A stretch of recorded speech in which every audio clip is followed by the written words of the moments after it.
Mga kalods, may buntag. So mao na po na giro repair sa Lagong Mataw karong adlaw mga kalods. So nata sa kilid sa buntod mga kalods. So tawa ang biyaw mga kalods oh. So kini mga kalods mao ni sa gibutang dalang bro. Kay diri na ibutang ang mga buwa mga kalods, ang bunga sa pamuwel. Mao ni siya mga kalods oh. Nawa nata sa kilid sa buntod mga kalods. So mao ni siya pamuwel mga kalods oh. So mao ni gi-cutting sa Lagong Mataw mga kalods oh, dalan gi-repair.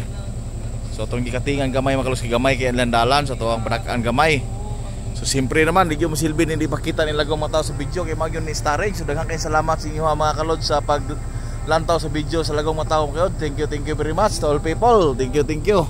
So mao ni dalan mga kalod so gi-final sa Lagong Mataw mga kalod. So ato na ni pisonon ron mga kalod. So nagdagom-dagom ra mga kalod. Mo ning wala kay kuan kay ang Lagong Mataw kay nagadaot ang kuan gilisdan og mga trangklin og lolar ang bako sa Lagong Mataw mga kalod. So daghang kay salamat sa inyo paglantaw sa video sa Lagong Mataw.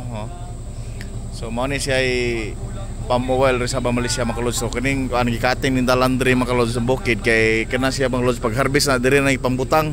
So ang harvesting diri mga kalods diri na mag-agi.